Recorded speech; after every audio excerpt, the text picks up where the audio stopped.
मैं आप सबका स्वागत करता हूं।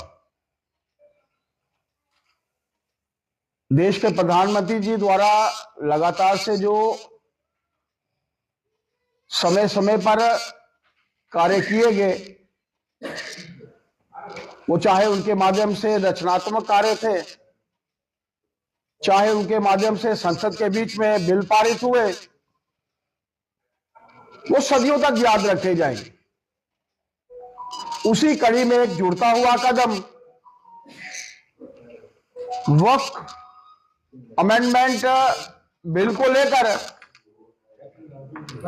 जिसके बारे में हम सब जानते हैं कि मैराथन तरीके से लगातार हर नेता द्वारा अपना विषय रखा जाना, पक्ष द्वारा विषय रखा गया, विपक्ष द्वारा विषय रखा गया, और एक बड़ी डिस्कशन के बाद लोकसभा में इस बिल का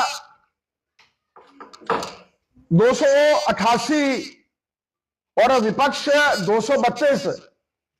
और इसी तरीके से राज्यसभा में 128 और विपक्ष द्वारा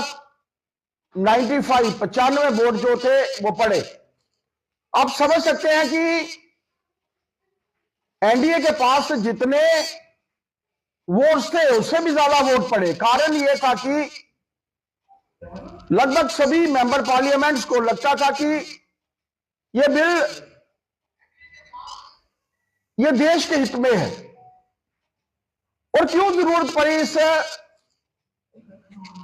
बिल को लाने की, इस विषय को लाने की,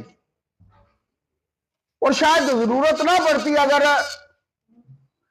1995 की अमेंडमेंट्स 5 बार इस एक्ट को जो था वो संशोधित किया गया, समय समय पर संशोधन लाए गए,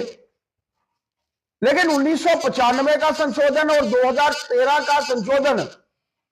इसके बाद ही जरूरत पड़ी कि एक ऐसा बिल आना चाहिए जिसमें आम लोगों को, गरीब लोगों को उनका हक मिले। वक्फ अपने लोगों द्वारा ही, उनके लोगों द्वारा ही चलाया जाएगा, लेकिन कुछ संशोधन जो इस देश के हित में थे, जो इस आम समाज के हित में थे, जो गरीब लोगों के हित में थे, वो संशोधनों के साथ ये बिल जो है वो पारित हुआ है। इसके लिए मैं आज आप सबको बधाई देने के लिए भी एकत्रित हुआ था, और आप सबसे बातचीत करने के लिए भी एकत्रित हुआ था। और मैं चाहता था, क्योंकि ये वातावरण आज आप 3-4 साल के बाद देखेंगे, ये बहुत ठीक बात कही कि आज विपक्ष जो है उसको एक सदमा पहुंचा है। विपक्ष को यह बात ध्यान में है कि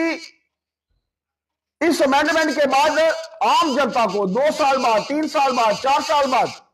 आम मुस्लिम समाज को ध्यान में आएगा कि इसका कितना फायदा प्रधानमंत्री जी ने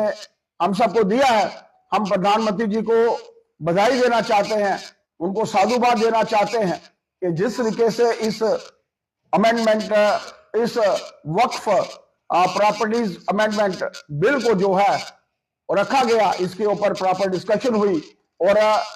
सर्वसम्मति से यहां पर दोनों सदनों में ये पारित हुआ है। इसके लिए हम लोग प्रधानमंत्री जी को साधुवाद देना चाहते हैं, बधाई देना चाहते हैं।